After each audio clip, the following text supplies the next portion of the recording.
The abortionist uses this clamp to grasp an arm or a leg.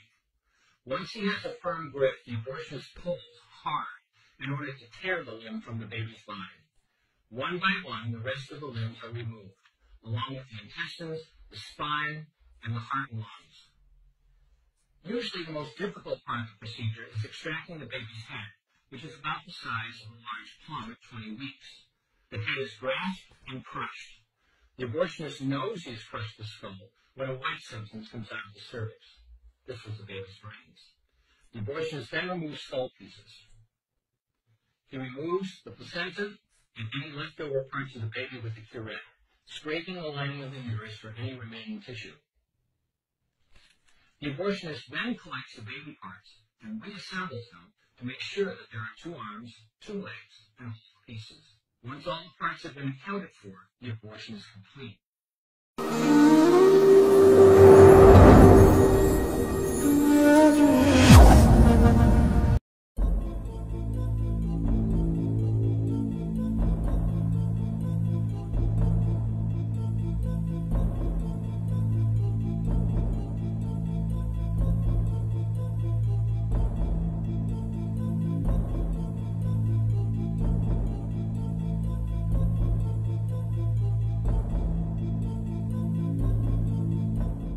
Once the woman's cervix has been dilated, which is a 2 or 3 day process requiring 2 trips to the abortionist, forceps are inserted through the enlarged cervix into the uterus.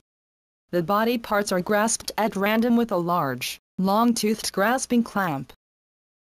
With the large, long-toothed grasping clamp, the abortionist twists the calcified limbs and other body parts from the unborn baby, and pulls them from the baby, which is capable of feeling pain, and proceeds to pull the calcified body parts out of the vaginal canal.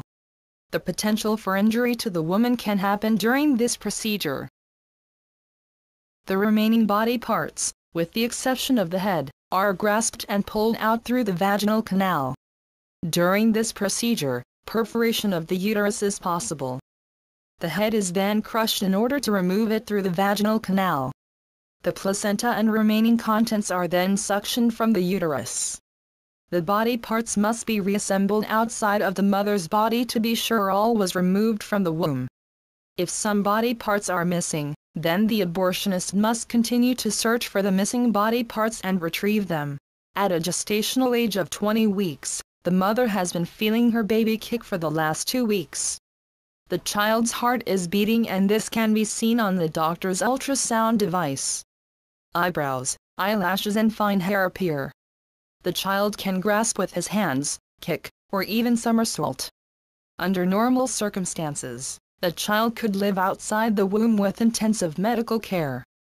At 20 weeks gestation, the uterus is thin and soft, so the abortionists must be careful not to perforate or puncture the walls of the uterus. A second trimester dilation and evacuation abortion is a blind procedure. The baby can be in any orientation or position inside the uterus. The toughest part of the dilation and evacuation abortion is extracting the baby's head. The head of a baby floats freely inside the uterine cavity. The skull pieces must then be extracted. Some abortionists have reported that on bad days, a little face may come out and stare back at you.